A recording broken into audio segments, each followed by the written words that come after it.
BA, BCom, BSc प्रथम वर्ष के सभी छात्रों का मैं स्वागत करता हूं। आज की हमारे जो ऑनलाइन तासिका है, इस तासिका में हम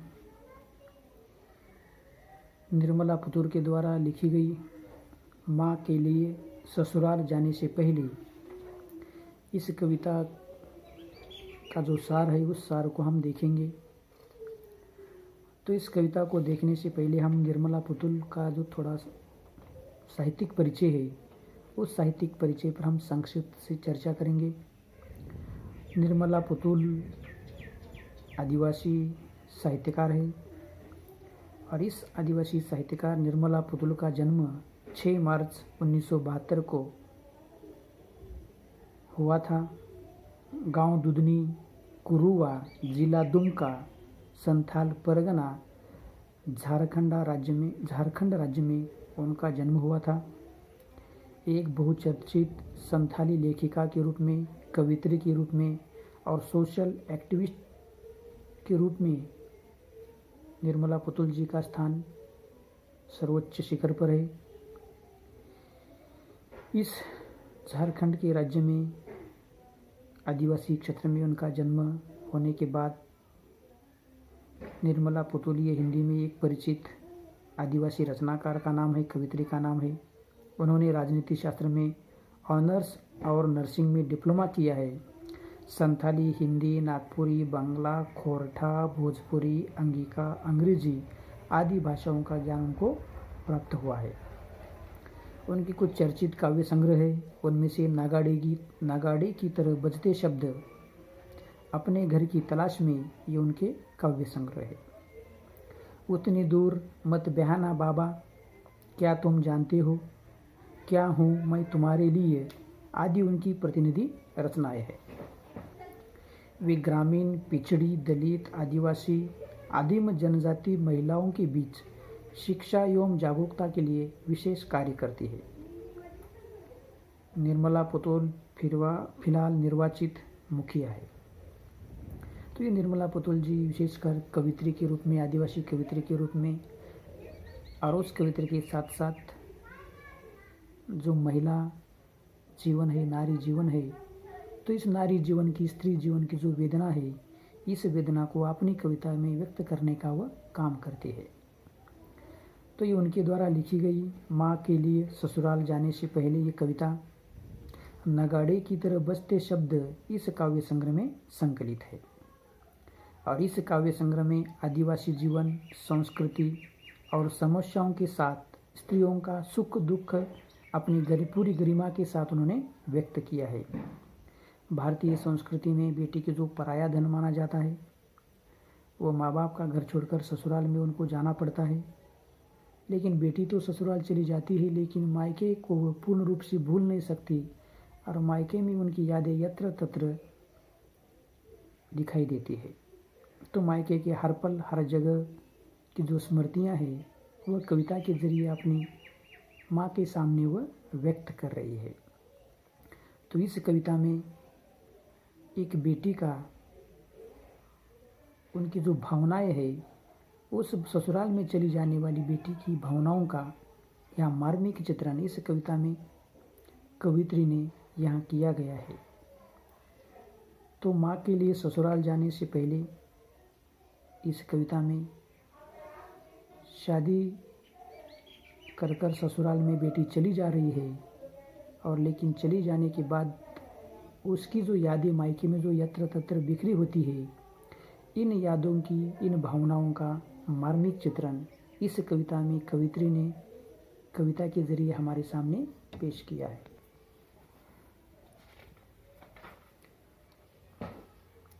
एक बेटी शादी कर ससुराल चली जा रही है और ससुराल चली जाने के बाद माँ के सामने कुछ वो सवाल खड़ी करती है, कुछ प्रश्न पूछती है और प्रश्न पूछकर, सवाल खड़े होकर उन प्रश्नों के वो जवाब भी वो चाहती है। और वो माँ से कहती है कि माँ, चली जाऊंगी एक दिन छोड़कर तुम्हारा घर आंगन, बर तुहारी जोकर आई हो तुम, रस्सी में गांठ सी बांध जो आई हो मेरी शादी की तिथि। माँ ने अपनी बेटी की शादी तय की है अब अगुवाई का समय आ गया है शादी के लिए। घर आए लोग हैं, उन्होंने लड़के को पसंद किया है, शादी की तिथि भी निकाली है।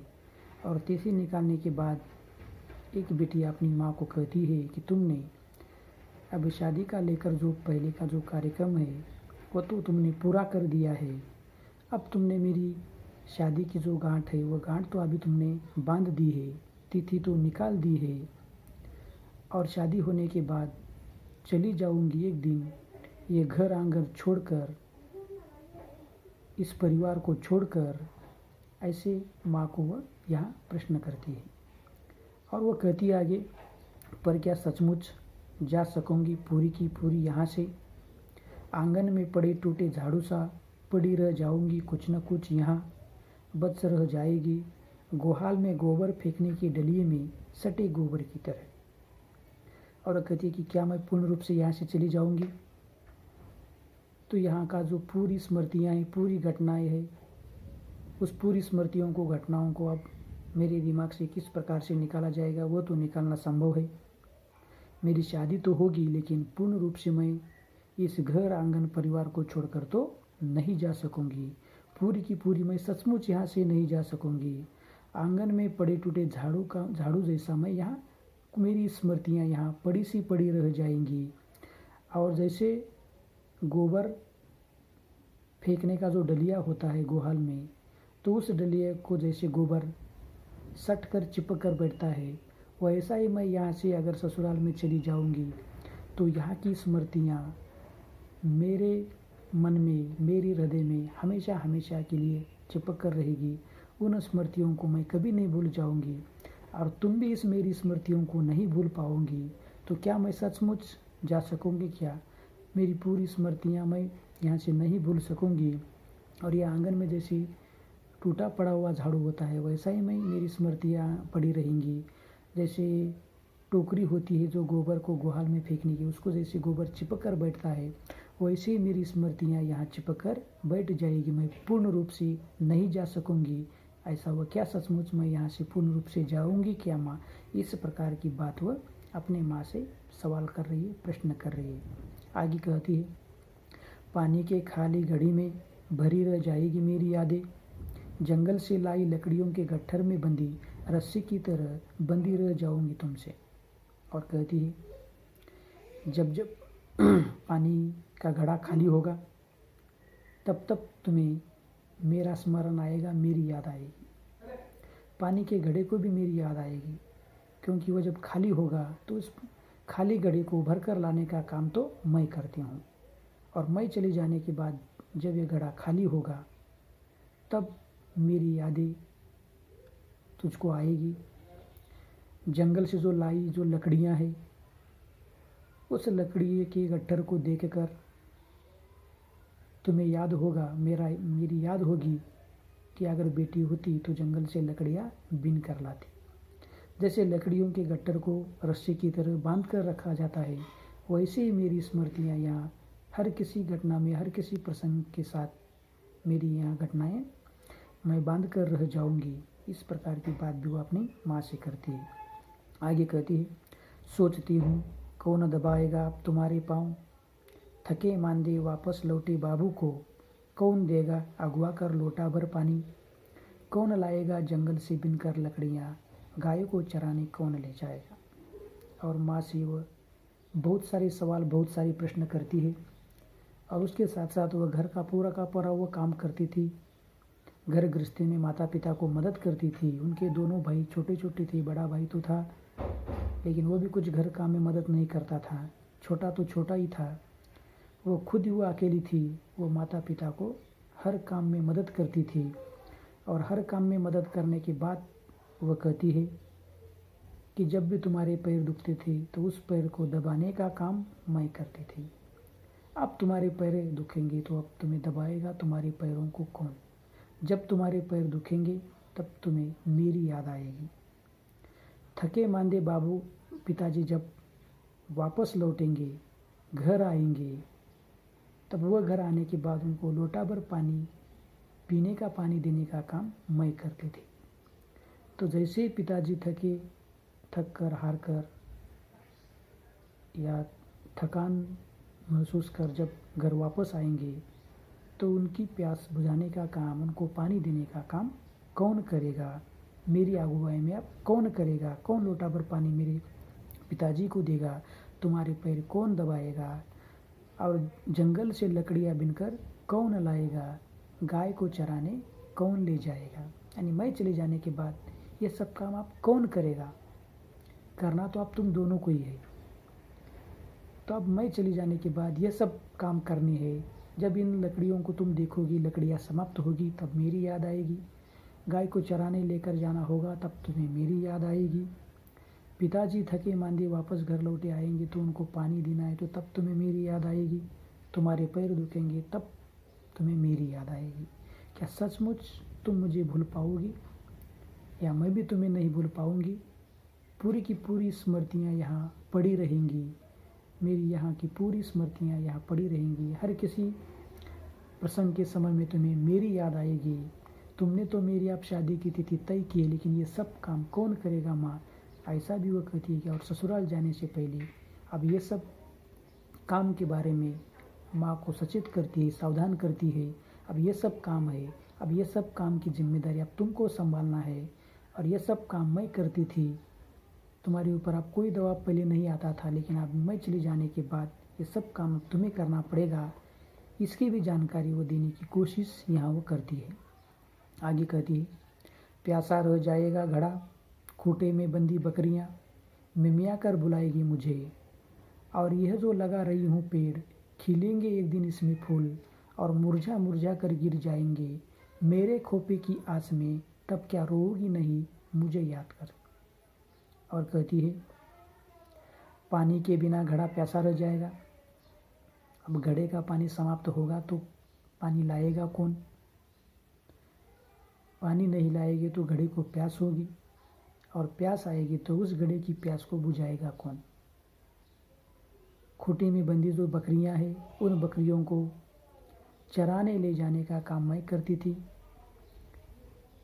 इस खूंटे में बंदी बकरियों को चराए ले जाने के लिए वो मुझे पुकारेगी, मिमिया कर वो मुझे बोलेगी, तब तुम्हें मेरी याद आएगी।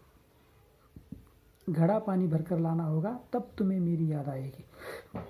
और मैं आंगन में ये जो पेड़ लगा रही हूँ, इस पेड़ को जब फूल लगेंगे, वो फूल मुरझा मुरझा कर जब यहाँ गिर जाएंगे, तब इस मुरझे हुए फूलों को देखकर तुम्हें मेरी याद आएगी। क्योंकि तुझे लगेगा कि इस फूल को अपने बालों में लगाने वाला मेरी बेटी चली गई है। अगर मेरी बेटी यहाँ होती तो इस फूलों को अपने बालों में लगाती, और तब जब तुम्हें मेरा स्मरण आएगा तब तुम रोओगी नहीं क्या? मेरी याद करके तुम रोओगी नहीं क्या? यह सब स्मरण तुझे बार बार होगा, और बार बार स्मरण होने के बाद तुम अपने आप को कैसे रोकोगी? कैसे तुम मेरा स्मरण करोगी, और कैसे मुझे तुम भूल पाओगी? यह सब वो अपनी माँ के सामने प्रश्न उपस्थित करती है।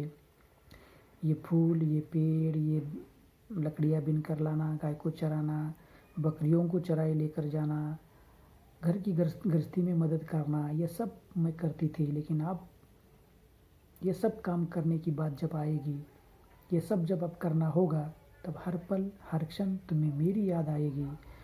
और ये फूल मुरझा मुरझा कर गिर जाएंगे, तब तो रोएगी, और रोकर तुम मुझे स्मरण करोगी। क्योंकि अगर ये फूल मेरी बेटी घर में होती तो इस फूल को अपने बालों में लगाती, लेकिन ये जिसको बालों में लगाने वाला ही घर में नहीं है, और न होने के कारण तुझे मेरी याद आएगी और तुम रोओगी। आगे कहती, आधी रात को बेर गाछ पर बैठे पंडुक चिड़िया सी कुकू कर कूकोगी नहीं मेरी याद में। और जब आधी रात को बेर के पेड़ पर पंडुक पंछी बैठकर जैसे कुकू की आवाज़ देता है, पुकारता है, उसी तरह तुम मेरा स्मरण करके आधी रात को इस पंछी की तरह, इस चिड़िया की तरह तुम रोओगी, और रो रो कर मेरी याद करोगी। इस प्रकार की बात वो करती है। और ये सब यादें तुम्हें हमेशा, मेरी यादें तुम्हें सताएगी।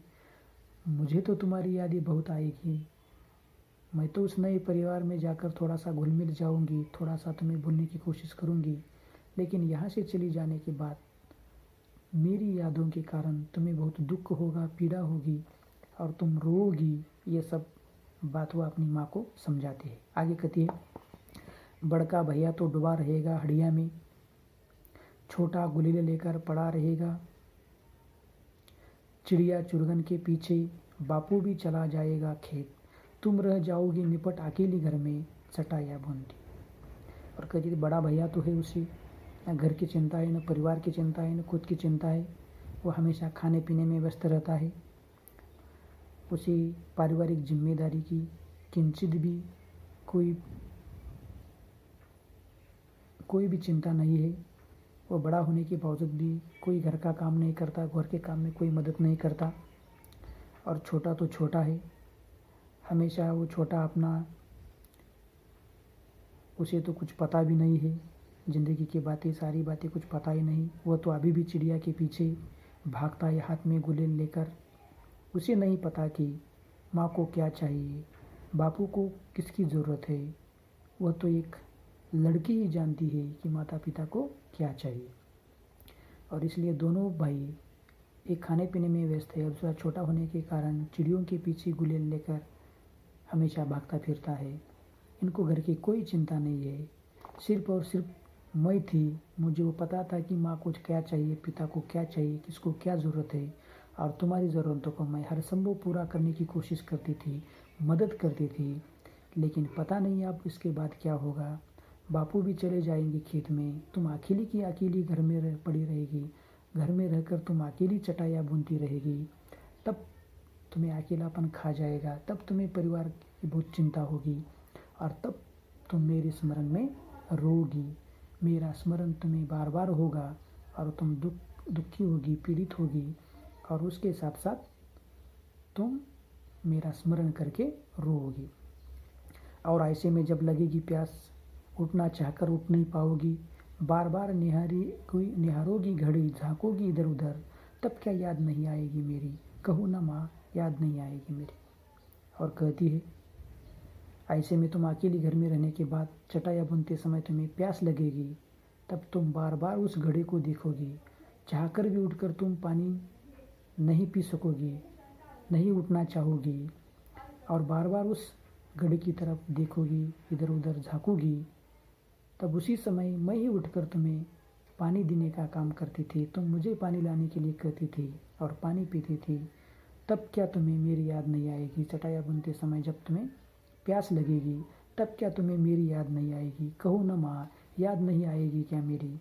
इस प्रकार की बात, इस प्रकार के प्रश्न वो अपनी माँ को कहती है। और एक बेटी के मन की व्यथा को इस कविता में रचनाकार कवित्री व्यक्त करना चाहती है कि बेटी हमेशा घर में, मायके में हर पल रहती है, हर जगह उनकी स्मृतियाँ टिकी हुई होती है, और इस की स्मृतियाँ घर के आंगन में, बाग बगीचे में, कामों में, हर समय उनकी स्मृतियाँ वहाँ रहती है। और उन सभी स्मृतियों के कारण उनकी माँ को हमेशा बार बार याद आएगी, और याद आने के बाद उनकी माँ कितनी रोएगी, कितना उनको स्मरण करेगी। उन बेटी की यादें जो है मायके में यत्र तत्र जो बिखरी हुई है, तो हमेशा बेटी की यादें मायके में यत्र तत्र कैसे बिखरी हुई होती है, तो ये भी बतलाना कवित्री का उद्देश्य था। बेटी भले ही मायके से ससुराल चली जाती होगी, लेकिन उनकी स्मृतियाँ यत्र तत्र मायके में बिखरी हुई होती है, और उन स्मृतियों को देखकर, स्मरण कर घर के माता पिता या बेटी के माता पिता स्मरण करते हैं, उनको याद करते हैं, और हर संभव बेटी की खुशी के बारे में भी वो कोशिश करती है। और जैसे ही वो बेटी शादी की उनकी विदाई होनी है, और विदाई होने के बाद जैसे ही शादी की तिथि तय हुई है, और शादी की तिथि तय होने के बाद बेटी अपनी माँ से प्रश्न करती है कि हे माँ, तो बता, अब ये घर का काम, घर की गृहस्थी, इन सब काम का क्या होगा? ये मेरी जो यादें है, मेरा जो स्मरण है, ये तुम्हें कितना आएगा, कितना सताएगा, तुम कितना रोएगी? तो कहो ना, तुम तो मेरी शादी करने के लिए तैयार हो गई हो, कि लेकिन क्या सचमुच तुम मुझको भूल पाओगी? क्या मुझे तुम दूर रख पाओगी? मेरी स्मृति, मेरी यादें तुम्हें परेशान नहीं करेगी? तो बहुत सारे सवाल वो करती है और बहुत सारे सवाल करते हुए माँ को वो समझाने की कोशिश करती है कि एक लड़की वो है जो माता पिता की चिंता करती है, माता पिता का ख्याल रखती है और माता पिता को किस चीज़ की ज़रूरत है वह समझती है। बेटे तो आखिर उनको परवरिश की, अपने परिवार की कोई चिंता नहीं होती, माता पिता की कोई चिंता नहीं होती। भले ही बेटे को पराया धन मानकर माता पिता उनका पालन पोषण करते होंगे, लेकिन बेटी कभी भी अपने माता पिता को पराया नहीं समझती और माता पिता की चिंता उनको हमेशा सताती रहती है। और उसी चिंता के कारण अब मेरे चले जाने के बाद मेरे माता पिता को किस प्रकार का दुख होगा, किस प्रकार की पीड़ा होगी, किस प्रकार के कष्ट को झेलना पड़ेगा, ये चिंता बेटी को सताती है। और इसी चिंता के कारण अपनी माँ से कुछ प्रश्न करती है। और जो माता पिता जब लड़की, इनके बीच जो स्नेह का संबंध है, इस स्नेह को संबंध को कवित्री इस रचना के जरिए हमारे सामने व्यक्त करने की कोशिश करती है। तो इतना बहुत सारा काम एक अकेली लड़की घर में रहकर, परिवार में रहकर करती है और ये सब काम करती तो है लेकिन कोई उनकी शिकायत नहीं होती। वो हर संभव घर में मदद ही करती है और ये सब मदद करने का अपना माता पिता की जो चिंता उनको होती है, वो चिंता सिर्फ बेटी को होती है, लड़की को होती है। ये भी बात कहना और एक बेटी की अपनी माता पिता के प्रति जो प्यार है, स्नेह है, ममता है, इसको भी अभिव्यक्त करना। और एक बेटी अपनी माँ को एक प्रश्न करती है और ये उनकी जो भावनाएं है बेटी के मन में, ससुराल में चली जा रही जो बेटी उनके मन में आ रही जो भावनाएं है, उस भावनाओं की एक मार्मिक यथार्थ अभिव्यक्ति इस कविता के जरिए कवित्री ने की है। और यही उनका उद्देश्य है कि एक बेटी की भावनाओं का, एक ससुराल चली जा रही बेटी की भावनाओं का वर्णन करना, ये सब उद्देश्य इस रचना का हमें दिखाई देता है। तो इससे साथ ये कविता समाप्त हुई। धन्यवाद।